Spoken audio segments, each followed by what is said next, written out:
Hi everyone, this is me Jasneet Kaur. Welcome back to my channel. Before starting with today's video, don't forget to like, share and subscribe to my channel. Do hit the bell icon so that you don't miss an update.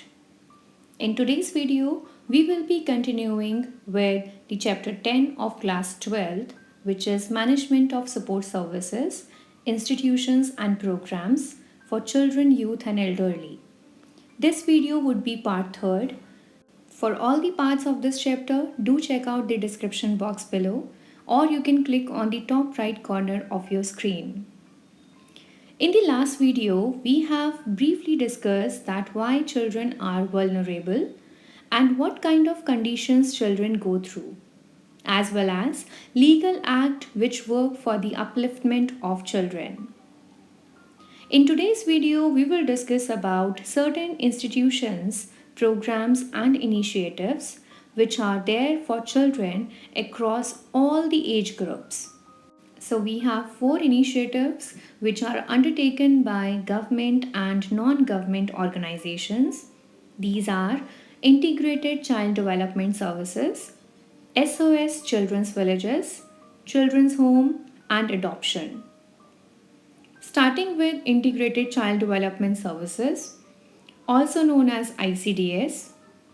It is started by Government of India and one of the world's largest early childhood program, which focuses on maintaining health of the children, nutritional requirement, providing an environment where children can learn something as well as focus on learnings which are needed at early stages of life. Along with children, this program also focuses on the health, nutrition, and hygiene of mothers, and at the same time, it provides non formal education to children aged between 3 to 6 years. The nutritional needs of children, pregnant, and nursing mothers are fulfilled by providing additional nutritive food items as well as by providing basic healthcare checkups and services like immunization and vitamin A and D calcium supplements. This program covers over 41 million children. The services are provided with the help of childcare centers like Anganwadi. Moving on to the other organizations which work in the favor of children, that is SOS Children's Villages.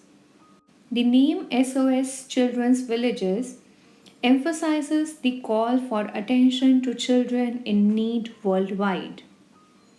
The SOS Children's Villages are independent, non governmental social organizations.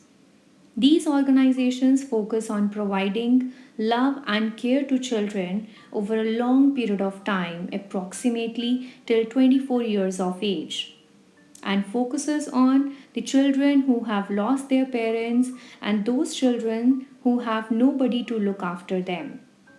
They focus on providing family-like environment to those children who are not able to live with their biological families. Basically, they run on 4 approach system. The first approach says that every child will have a mother. Second, there is a concept of brother and sister. And third, they live in a house. And the last one is that each house will be a part of village. In every SOS home, there is a mother who looks after 10 to 15 children. They all live like a family and children love each other. This kind of environment helps children to recover from the traumas of their lives or any other bad experience which they have gone through in their lifetime. The environment in SOS homes are extremely positive and stable. Children who grow up in such homes are supported individually till the time they become independent young adults. SOS Children's Villages are also integrated with local communities and contribute to the social life. There are certain facts related to SOS villages. In India, The first SOS village was set up in 1964.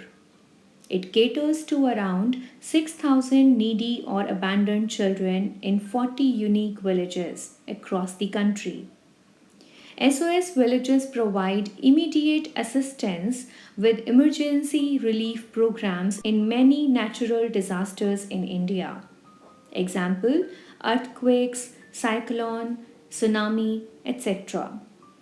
Many emergency relief programs were converted into permanent SOS children's villages. Next, we will be talking about children's homes. Children's homes are run by the government for children from 3 to 18 years of age who are under the custody of state for various reasons. Here, state custody means children who have been arrested for committing some crime or due to the violation of law. There are different kinds of children's homes. These types are dependent on the level of care child needed. The first category is observation homes.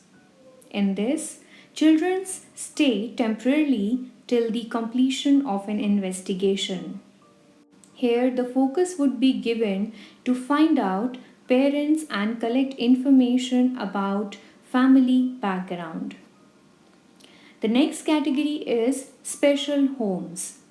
In special homes, children aged between 16 to 18 years, also known as juveniles, are kept. The children are found guilty of committing some crime. Due to that, they have been kept under custody.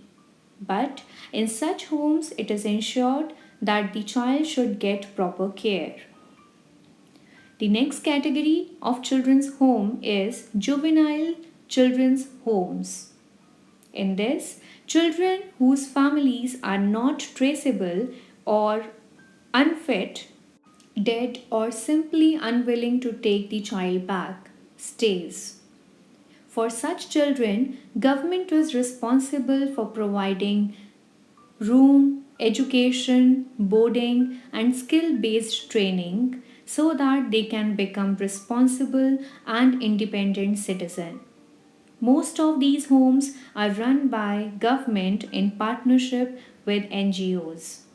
At last, we will be talking about adoption. It is one of the most common practices in India which are conducted. In this, adults take the responsibility of the child who are not biologically born to them.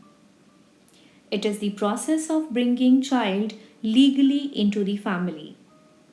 To make it legalized, Government of India and state government make rules and regulations which plays important role in the process of adoption.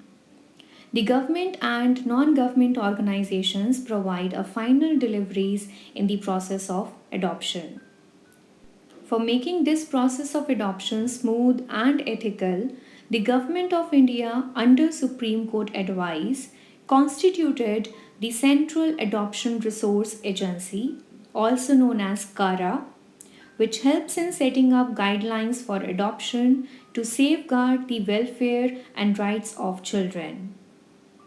So that's all for today, students. I hope you all have understood what we have discussed today.